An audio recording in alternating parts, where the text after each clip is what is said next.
The silence that followed Vexera's abrupt departure hung heavy in the crystalline chamber. Marcus stood frozen, the empty space in his hands where the wooden box had been feeling oddly significant. The remaining Proximians exchanged rapid sequences of color patterns across their fronts, a form of communication too complex for the first-generation translators to decipher. What just happened? Lieutenant Rodriguez whispered beside him, her hand instinctively moving toward the neutralizer at her hip, standard protocol during first contact scenarios, though they'd been strictly instructed to avoid any gestures that might be interpreted as aggressive. Ambassador Wallace cleared his throat, professional smile still firmly in place despite the tension. I'm sure it's just a cultural difference we haven't cataloged yet. Dr. Chen, perhaps you could explain the significance of your impromptu offering. Marcus felt heat rising to his face. The seeds were from my grandmother's garden in New Seattle. I thought. He paused, suddenly aware of how insufficient his reasoning sounded. Earth plants have been received positively in previous diplomatic scenarios. The Ganymede Accords, the Mars settlement. Bringing life to new places has historically been symbolically potent. But those had been exchanges with human colonies, not entirely alien species whose biochemistry they barely understood. The truth was simpler and more embarrassing. He had panicked. Hours of carefully crafted diplomatic protocol had resulted in nothing but uncomfortable silence, and what his instincts told him was growing suspicion. The box of seeds had been a personal talisman, a reminder of home that he carried as comfort on this distant world. Offering it had been pure human impulse, the kind of spontaneous gesture that Setup psychology training specifically warned against. One of the Proximians, distinguishable by elaborate metallic growths curving around their head fronts, stepped forward. The translator rendered their communication in flat, genderless tones. The gift has been acknowledged. We will adjourn until proper response is formulated. Without further explanation, the entire Proximian delegation filed out of the chamber, their movements synchronized in what appeared to be a ceremonial exit formation. As the door sealed behind them with a soft hiss, the human delegation erupted into anxious murmurs. Ambassador Wallace turned to Marcus, diplomatic composure finally cracking. Proper response. Response to what exactly? Chen, what in God's name did you actually give her? Marcus pulled out his tablet, fingers trembling slightly as he accessed his personal inventory. California wildflower seeds, black-eyed Susans, purple coneflowers, Shasta daisies, varieties that can adapt to challenging environments. They were my grandmother's favorites. The xenobiologist on the team, Dr. Patel, swore under her breath. We have no idea how those could interact with the local ecosystem. The containment protocols are quite thorough, Marcus finished. The seeds were in stasis. They can't germinate without specific activation. At least he'd followed that protocol, though it provided little comfort now. The outpost's AI chimed in through the room's communication system. Alert. Unusual activity detected at Proximian Central Complex. Aerial vehicles mobilizing. Estimated 63 ships have launched within the past 3 minutes. The view screen activated automatically, showing a swarm of glittering organic-looking vessels rising from the sprawling Proximian settlement. They weren't approaching the human outpost yet, but their coordinated movements suggested purpose rather than panic. Please tell me those aren't warships, Rodriguez said, her hand now firmly on her weapon. Ambassador Wallace stared at the screen, years of diplomatic experience providing no framework for this situation. Chen, I think your grandmother's daisies just changed the course of interspecies relations. He turned to the communications officer. Get me a direct line to Earth Command. Priority Alpha. Then, to Marcus.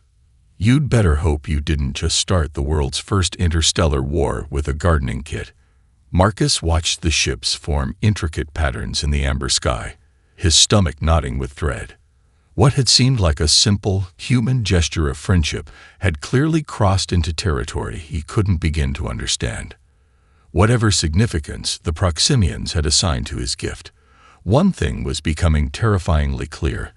There would be no taking it back. Marcus collapsed into a chair, the gravity of his situation hitting him with physical force. Around him, the crisis room had transformed into a chaotic command center. Analysts rushed between stations while xenolinguists struggled to process the flood of Proximian communications, their translation algorithms struggling under the unfamiliar syntax patterns and emotional color markers.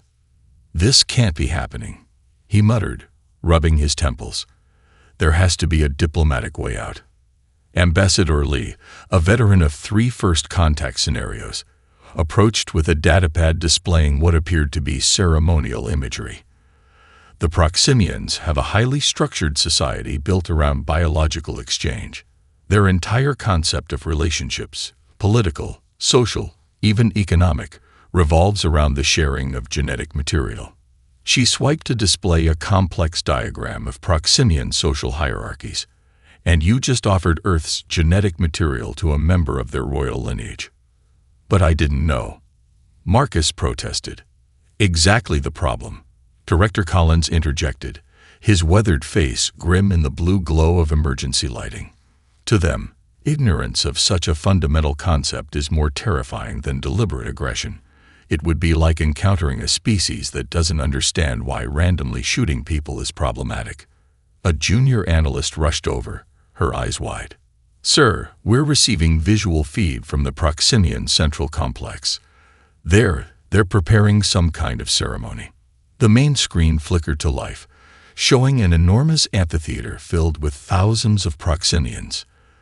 Their normally individualistic color patterns had synchronized into waves of purple and gold that pulsed through the crowd.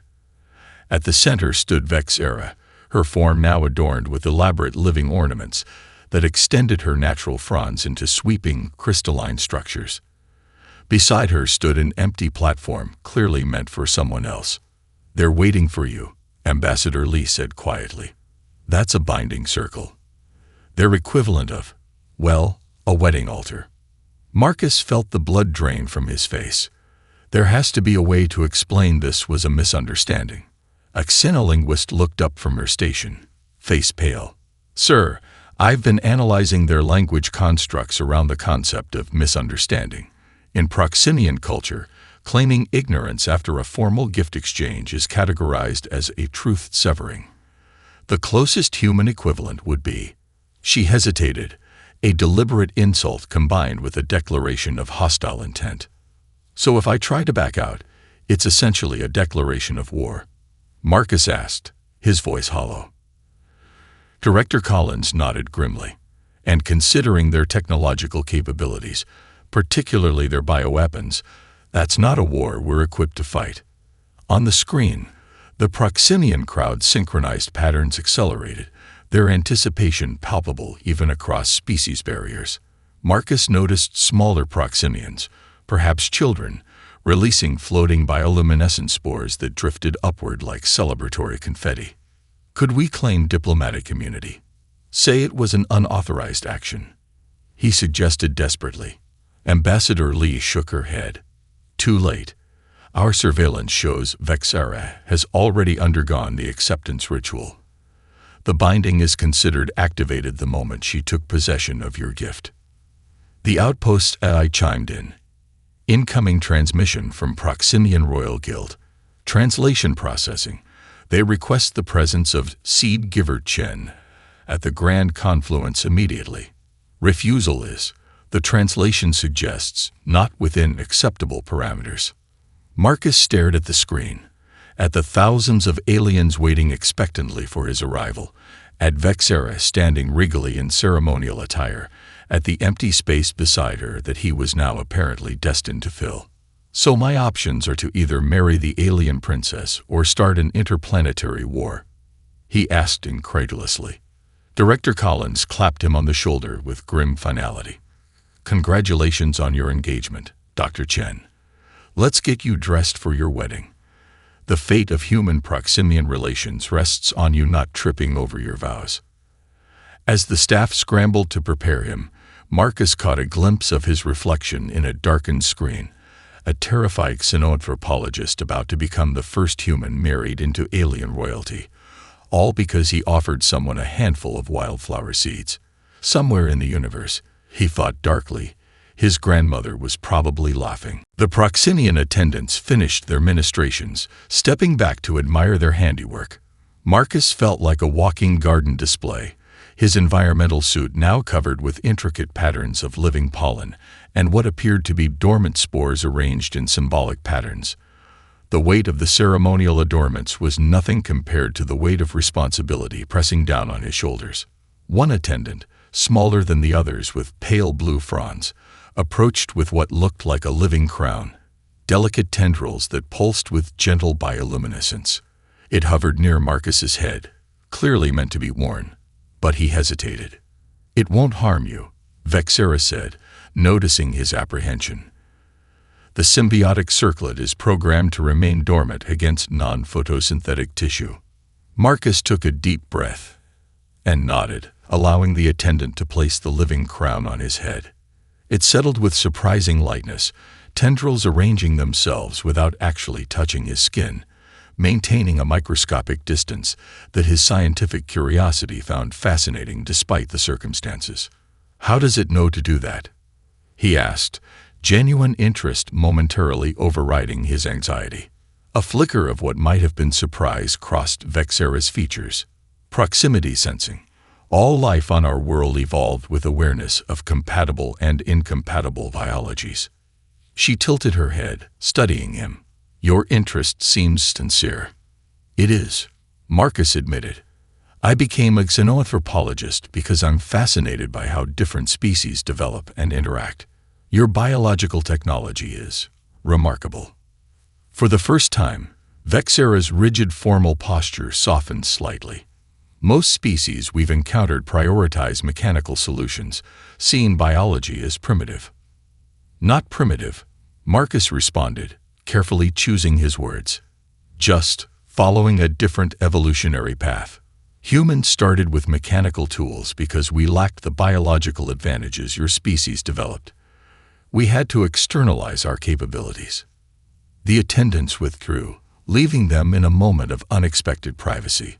Vexera approached closer than protocol had previously allowed, her scent reminiscent of rain-soaked earth and something sweetly unfamiliar.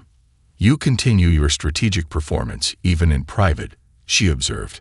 "Impressive commitment." Marcus considered his options, weighing Director Collins' warning against his instinct for honesty. "Vexera, what if I told you there was no strategy? That on Earth, seeds are often shared simply as gestures of goodwill."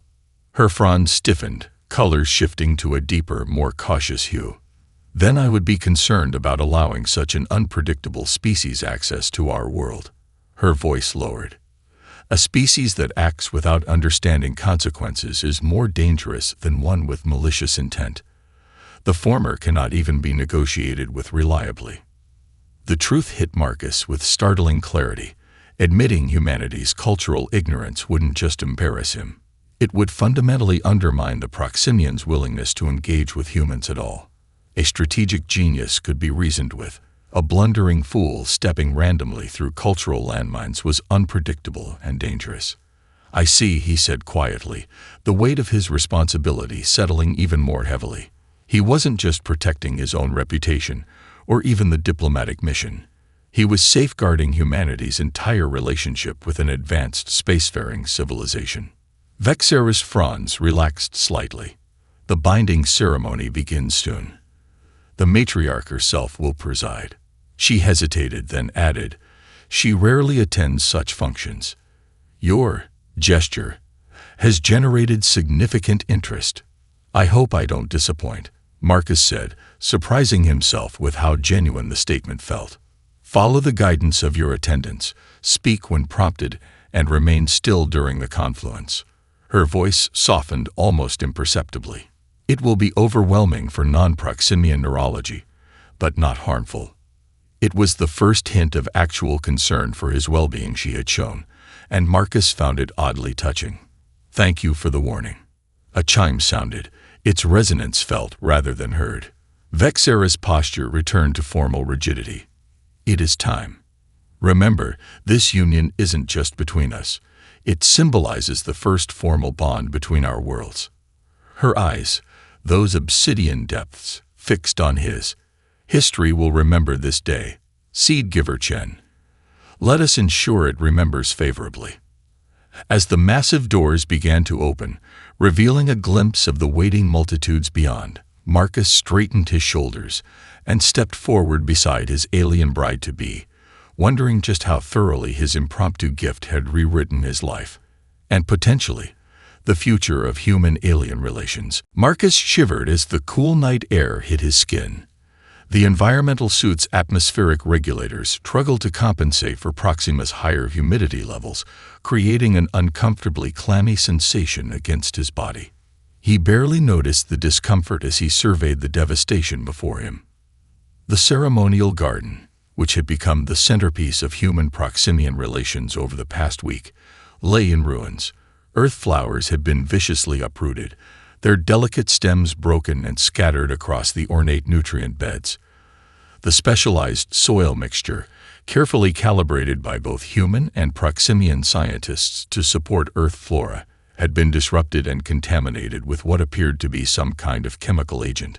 Security footage had shown the culprits, a small group of Proximians whose frond patterns identified them as members of the terrestrial purity movement, an isolationist faction opposed to any integration with off-world species.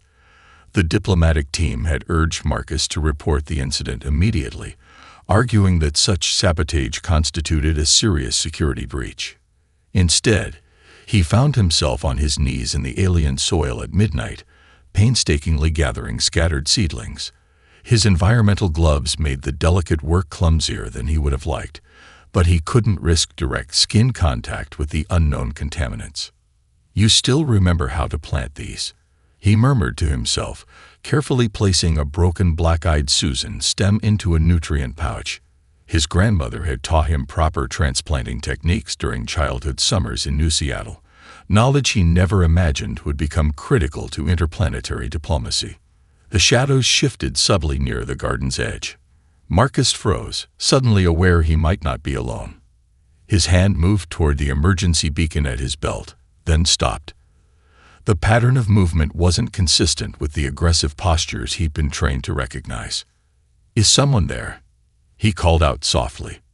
No response came, but his scientific training had honed his observational skills. The faintest bioluminescent signature pulsed once, then dimmed, a Proximian attempting to remain undetected. Given recent events, this could be another saboteur, or security personnel monitoring the garden. Marcus deliberately turned his attention back to the damaged plants. "I don't know if you can understand me," he said conversationally, as though speaking to the flowers themselves rather than a hidden observer, "but these plants aren't just decorative to humans. They represent something essential." He carefully positioned another damaged seedling, supporting its stem with a small stake fashioned from his ration container. "On Earth, we have a concept called restoration. When something valuable is damaged, we don't discard it. We invest more effort, more care, to heal it." The shadows remained still, but Marcus felt the weight of observation. He continued working methodically, explaining each step as if giving a botany lecture. These flowers evolved on a world with different light, different soil. Their very existence here defies conventional biological expectations. Yet they're adapting. He smiled slightly, brushing soil from his gloves. Humans are like that too. We adapt. We find ways to thrive in unlikely places. By the third hour, his back ached from bending over the garden beds, and his environmental suit warned of depleting oxygen reserves. Nearly 2/3 of the damaged plants had been salvaged and replanted, though whether they would survive remained uncertain. As dawn approached, casting Proxima's reddish light across the landscape, Marcus gathered his makeshift gardening tools. "Good night," he said to the apparently empty garden. "Or good morning, I suppose." As he walked toward the human compound, exhaustion weighing his steps, he remained unaware of Vexera emerging from her concealment, her fronds displaying the complex color pattern that signified deep contemplation. She approached the replanted garden, examining Marcus's work with scientific precision. "Curious," she murmured, touching a frond to a replanted seedling, sensing its faint life energy still persisting despite the trauma. "He treats them as individuals worth saving, not symbols to be replaced." Her biomonitoring fronds registered the care in each placement, the technical knowledge behind each improvised support structure. The revelation disturbed her neat categories of understanding. Strategic minds didn't spend nights in the cold, carefully tending damaged plants when replacements could be easily provided. What manner of species acted with such seeming contradiction? And what did it mean for the future she had reluctantly bound to his? The Proximian research facility hummed with an energy Marcus had never experienced before, not just the literal bioelectric currents flowing through the living architecture, but the palpable excitement of scientific discovery. Proximian life shapers and human botanists huddled together over specimens, their previous formal caution replaced by enthusiastic collaboration. "The neurostimulant levels are off the charts," Dr. Sanvi Kapoor, the expedition's lead botanist, exclaimed as she examined readings from a modified earth lily. "These plants shouldn't be capable of producing these compounds at all, let alone in response to specific emotional states." Marcus watched as a junior researcher entered the chamber, carrying a tray of nutrient solutions. The flowers nearest to her shifted subtly toward warmer hues, their petals expanding almost imperceptibly. "She's excited about something," Vexera noted beside him. "The flora respond most strongly to emotional authenticity." Over the past week, Marcus had begun noticing these observations, small moments when Vexera demonstrated an increasingly nuanced understanding of human emotional states. It was as if the flowers were teaching her to read humans in ways that diplomatic training never could. "How can you tell?" he asked. Vexera's fronds shimmered in what he now recognized as her equivalent of a thoughtful expression. "The color response is similar to what occurred when you solved the atmospheric filtration problem yesterday. That distinctive gold-edged blue appears linked to intellectual satisfaction." The observation startled him. "You've been cataloging emotional responses." "Of course," she replied matter-of-factly. "Understanding you is now my primary scientific and personal directive." Something in her phrasing caught his attention. "Personal." Before she could respond, the facility's communication system pulsed, signaling an incoming priority message. The Proximian scientist who received it turned immediately toward them, fronds flaring in what Marcus had learned indicated urgency. "The matriarch requests your presence at the private gardens," the scientist announced. "The hybrid cultivation project has produced unexpected results." 20 minutes later, Marcus stood beside Vexera in the royal cultivation chambers, a sacred space he'd only heard described, but never expected to enter.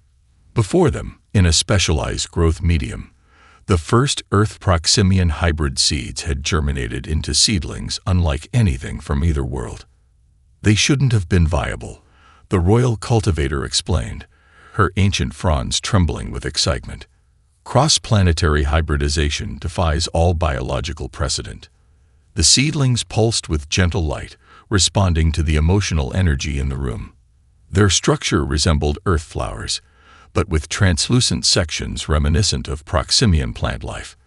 Most remarkably, they seemed aware of their observers, turning slightly as attention shifted from one person to another. "May I?" Marcus asked, gesturing toward one particularly responsive specimen. After receiving permission, he knelt beside the growth medium, careful not to disturb the delicate environmental controls.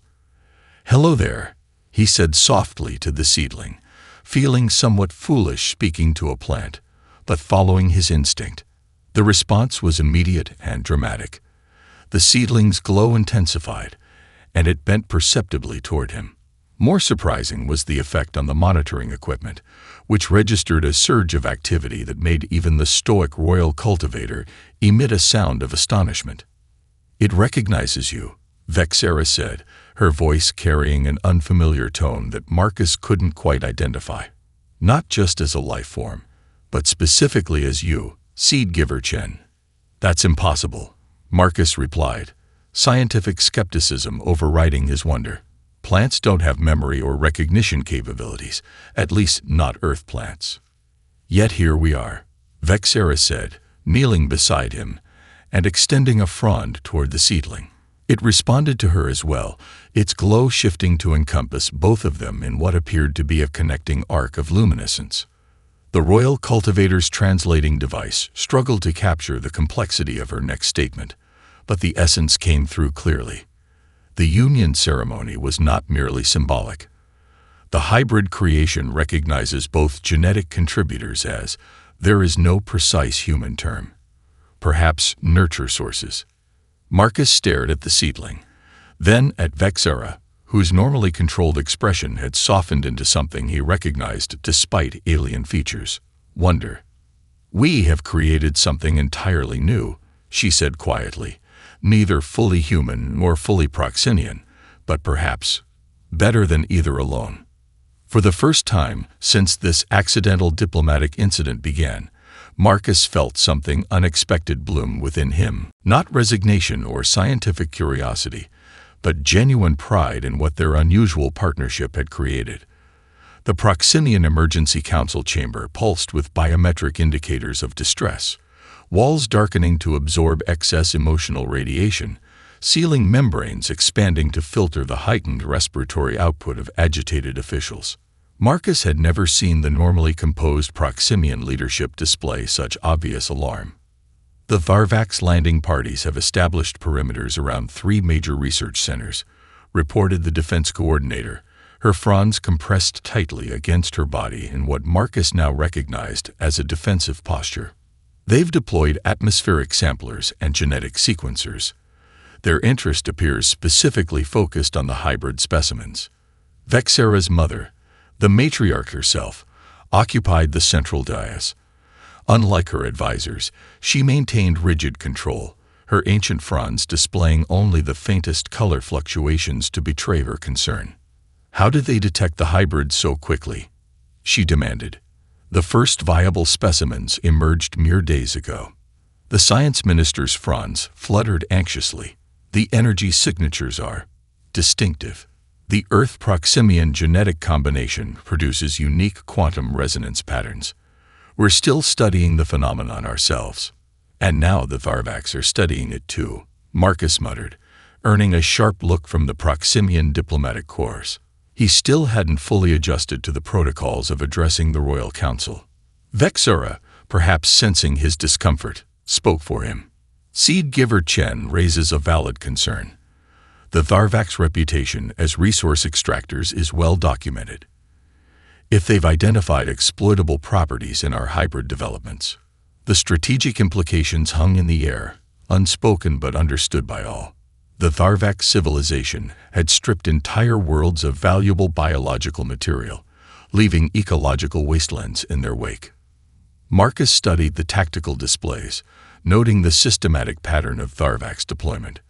They're establishing a harvesting grid, he said, recognizing the formation from historical records of their encounters with other worlds. But they're leaving the ceremonial garden untouched. Why? The defense coordinator adjusted the display, highlighting energy readings. They may be unaware of its significance. The garden contains fewer mature hybrids than the research centers, but it contains the originals. Vexera interjected, her fronds shifting to a shade that indicated sudden realization. The first viable seeds, the progenitors of all subsequent developments. The matriarch's attention focused on them with unnerving intensity. You believe this is their actual target. It would be consistent with Tharvax methodology, Marcus explained. They don't just take resources, they take source material to replicate elsewhere. Control the originals. Control all future development, the matriarch finished, her fronds darkening with comprehension. Proximity alarms pulsed through the chamber's living walls. On the tactical display, a Tharvax detachment broke formation, moving with unmistakable purpose toward the ceremonial garden. They've identified the primary source, the defense coordinator confirmed grimly. Marcus exchanged glances with Vexera, an unspoken understanding passing between them. "The garden specimens need to be evacuated," he said, rising from his seat. "Our defensive perimeter cannot be extended to the garden sector without weakening critical infrastructure protection." The defense coordinator objected. "Then we'll have to improvise," Marcus replied, his mind already cataloging available resources from both human and Proximian technologies. The matriarch's fronds extended in the formal pattern of royal authorization. "Proceed. Seed Giver Chen. This council acknowledges your unique qualification for this task." Minutes later, Marcus and Vexera raced through the compound, gathering equipment from both species' laboratories: human electromagnetic field generators, Proximian rapid growth barrier spores, portable stasis containers for the most developed hybrid specimens, all loaded onto a transport platform that hovered unsteadily under the unbalanced weight. "This plan is highly unconventional," Vexera noted as they approached the garden perimeter, the distant silhouettes of Tharvax harvesting units visible against the horizon. Marcus adjusted the settings on a field generator, his fingers moving with practiced precision despite the pressure. "Conventional wouldn't get past their sensor arrays. We need something they haven't encountered before." "A hybrid defense," she said, understanding dawning in her obsidian eyes, just like the plants themselves. As they reached the garden entrance, Marcus deployed the first field generator, creating a localized distortion that would temporarily mask their activities from Tharvax scanners. Their window of opportunity was measured in minutes, not hours. "Ready?" he asked, handing Vexera the activation trigger for the barrier spores. Her fronds extended toward him in the Proximian gesture that had become familiar between them. Acknowledgement of shared purpose. "Together," she replied simply. Marcus struggled to focus through the disorienting effects of the healing symbionts flowing through his system. The living medical pod pulsed around him, its semi-transparent walls allowing him glimpses of the frantic activity in the Proximian Medical Center. His last memories before losing consciousness were fragmented, the Tharvax breaching his makeshift barrier, Vexera's desperate effort to evacuate the final specimens, a flash of energy as the invaders' weapons fired. "He's regaining cognitive coherence," a Proximian healer announced, fronds fluttering in what Marcus had learned to recognize as cautious optimism. Vexera appeared at his side, pressing a frond against the pod's surface. Through the translucent wall, he could see unusual patterns rippling through her normally controlled color display. Concern, relief, and something deeper he couldn't quite identify. "The integration is stabilizing," she said, her voice carrying a hint of disbelief. "His cellular structure is accepting the healing symbiotes at a rate we've never observed in non-Proximian physiology." Marcus tried to speak, but the nutrient gel surrounding him made it impossible. Instead, he raised a hand to the pod wall, mirroring her contact on the other side. A senior healer joined them, her ancient fronds bearing the distinctive markings of the medical guild's highest rank. "We've analyzed the cellular response patterns," she reported, projecting complex biological data into the air between them. "The symbiotes aren't merely being tolerated, they're being incorporated. His immune system is adapting them rather than fighting them." "Like the earth flowers," Vexera murmured. "They didn't just survive here. They evolved new capabilities in response to our environment." The chief healer's fronds rippled in agreement. "Precisely. And this adaptation appears bidirectional.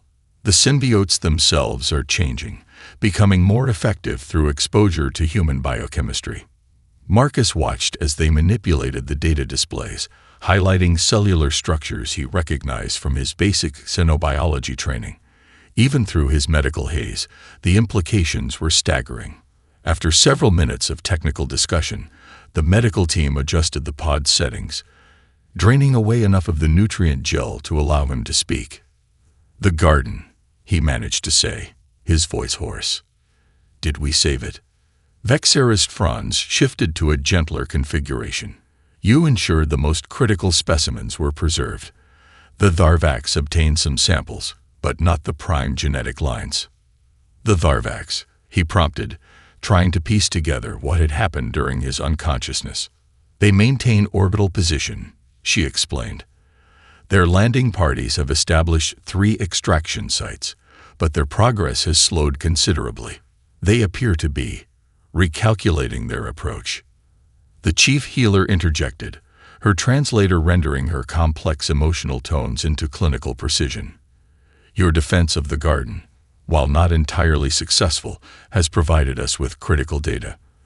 The Varvax deployed biochemical scanners calibrated for either human or proximian tissue. Your hybrid defense temporarily confused their systems. Marcus absorbed this information, his scientific mind already exploring possibilities. So they're vulnerable to unexpected combinations. Yes, Vexera confirmed, her fronds shifting to the pattern he now recognized as indicating intense calculation. And your healing process may have revealed our most effective defense. She manipulated the data display, highlighting the areas where human cells and proximian symbiotes were creating new, hybrid biological structures. If we can replicate this integration process on a larger scale, we could create a planetary defense that the Varvax can't easily counter. Marcus finished, the concept taking shape in his mind. Not based on either human or proximian biology alone, but something new that their systems aren't calibrated to handle. The chief healer's fronds flared with what translated as cautious approval. The concept has merit, but developing such a system would require unprecedented collaboration between our species. Vexera's gaze met Marcus's through the pod wall. I believe we have already demonstrated that such collaboration is possible. Around them, the medical pod's monitoring systems registered a surge in Marcus's vital signs. Not danger, but determination.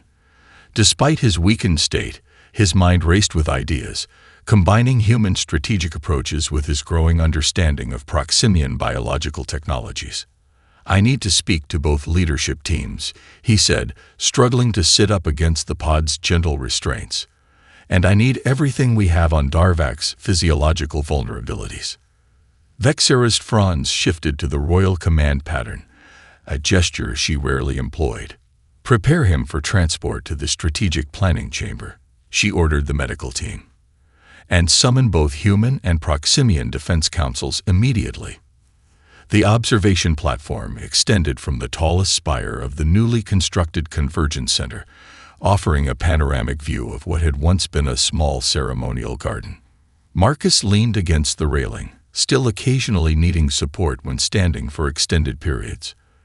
The lingering effects of the Varvax weapons combined with his body's ongoing adaptation to proximian healing methods left him with occasional bouts of weakness, though the medical team assured him these would eventually fade. The third colony ship has entered atmosphere, Vexera noted, her fronds gently shifting in the breeze. The iridescent patterns that marked her royal lineage caught the reddish sunlight, creating shimmering echoes of color across her form. Marcus followed her gaze to the bright streak descending through the amber sky. 400 families, he said, a hint of wonder in his voice. When I first arrived, we had 20 researchers and a handful of diplomats. Below them, the Convergence Center hummed with activity. Human scientists worked alongside proximian life shapers in transparent laboratories, their efforts visible from the central courtyard, where earth plants and proximian flora grew together in carefully designed arrangements. Children from both species played in designated areas, human laughter mingling with the melodic communication tones of young proximians. Did you ever imagine this outcome when you offered me those seeds? Vexera asked, her translator rendering her tone with the wry inflection she had developed through their year of close association. Marcus smiled, remembering his panic during those first diplomatic meetings. I was just trying not to start an interstellar incident. Creating a revolutionary hybrid defense system and a thriving joint colony wasn't exactly on my agenda. Fortuitous accidents, she replied, using the phrase that had become something of a personal motto between them. Perhaps the universe has its own intentions beyond our planning. From their vantage point, they could see the vast perimeter where the hybrid defense system had been deployed. Areas of specially engineered plants that created a biological barrier that Tharvax harvesting technology couldn't penetrate. The invaders had maintained orbital presence for nearly 2 months before finally withdrawing, their sophisticated systems rendered ineffective by the unprecedented combination of human and Proximian biotechnology.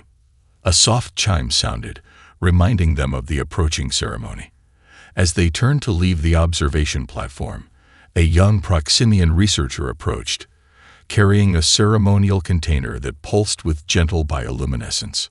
"The preparations are complete, honored ones," the researcher announced, presenting the container with a respectful dipping of fronds.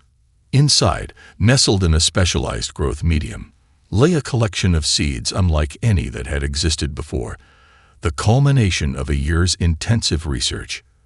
Their spiral patterns combined the distinctive characteristics of earth flowers with the complex neural structures of Proximian sentient plants, creating something entirely new. "The first true hybrids," Vexera explained, though Marcus was already familiar with the project, capable of growing on both worlds without assistance. The significance wasn't lost on him. These weren't just plants but symbols of something profound, life forms that belonged equally to two worlds, bridging the vast differences between their parent species. As they made their way to the ceremonial chamber, where representatives from both species awaited, Marcus found himself reflecting on the improbable journey that had brought them here. One moment of panic-induced kindness, offering a box of his grandmother's wildflower seeds, had cascaded into a sequence of events that transformed two civilizations. The grand chamber fell silent as they entered. Human officials in formal dress stood alongside Proximian dignitaries, their normally distinct groupings now intermixed in a way that would have been unimaginable a year ago. The matriarch herself rose to greet them, her ancient fronds extending in the formal pattern of highest recognition. "Today we honor not just an alliance between worlds," she announced, her translator projecting her words to all present, "but the discovery of a new path forward, one neither of our species could have found alone." As Marcus and Vexera took their places at the center of the chamber, each holding one side of the container of hybrid seeds, he caught her eye. Between them passed an understanding deeper than any formal diplomatic agreement, a recognition that sometimes the universe's greatest gifts came not from careful planning, but from simple, human moments of connection. The first seed was planted in soil containing elements from both Earth and Proxima Centauri, a tangible symbol of what they had created together. Not a mistake to be remedied, but a beginning to be celebrated.